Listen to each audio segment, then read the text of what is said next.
Greetings. Now that you have been doing advisor training, a fair question you may have is, how do I get advisees? What's the process by which I become an advisor by getting some advisees to advise? This really deals with the entry process of a CCCC student, so that's what I'll briefly explain in this presentation. By the way, if you're interested, over here on the left is a toolbar. This is from a program called Ink2Go. It's one I highly recommend for doing presentations, so if you're interested I can tell you more about it. But let's look at the process of how you become an advisor by getting some advisees.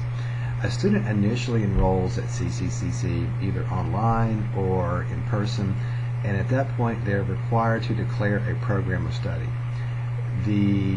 This is an important step because we already have advisors assigned to programs of study.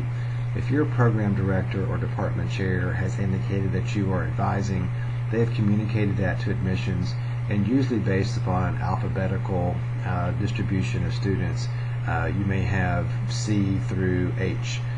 You will then get students assigned to you. You will be advising also based upon some geography. Students are assigned advisors based upon their geographic location. That doesn't always correspond to where they're studying, and that's an issue that we're looking at. But a student may be a Lee County student but taking classes in Harnett, but they will still have a Lee County advisor, at least initially. So you will be assigned some students as advisees. What's happening though during the admissions process is the admission counselor is going to be reviewing that information with the student, making sure the program of study really is what they want to do. And this is actually part of our QEP conversation, that the student will be asked some questions to verify that they're actually in the right program. And again, an advisor is assigned at this time. The admissions counselor is going to then review the scores, confirm the placement, assist with the first semester classes. So, this will be where the counselor is looking at placement test scores to make sure the students are starting off in the right place. And again, you are the advisor, but you're really not involved in this. Most of the admissions process, as you would understand, occurs in the summer, and most of our faculty advisors are 9-month employees, so they're not here in the summer. So the counselors at this point are assisting with the first semester classes, and they're also helping with some initial direction to resources. So students who express a need for child care services or a need for financial aid, those will be handled by, again, the admissions counselor at this point.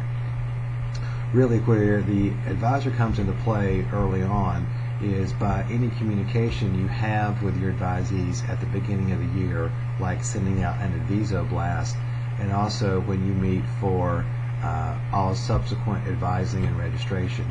So for most people, we're talking about meeting your advisees in October. I would certainly encourage you to try to communicate with your advisees more frequently than that, or before October, but that's when most faculty advisors are going to be having that communication with their advisees. It's really important, really important in that meeting when you're not only talking about classes, but you're also talking about making sure the student is still committed to that program of study and that career pathway. Once again, our QEP is looking at trying to make sure students have ongoing conversations about their career paths and their career interests. And if you as an advisor don't have that chat with them, they probably won't get that chat from many other places. So this is really the process that we use. I will add one more part to this. Sometimes you have a student who really takes a shine to you and wants to be working with you as your advisee. It is perfectly fine to have students reassigned to other advisors. We want students to connect to somebody at CCCC, and it may be that your student connects to you from your teaching that isn't your advisee. There's no issue in having that person reassigned to you. So that wraps up a little bit of the entry process. That's probably not a very mysterious thing to most people, but it helps you understand how you will eventually get advisees and how they may be able to move from one advisor to another if needed. Thank you very much.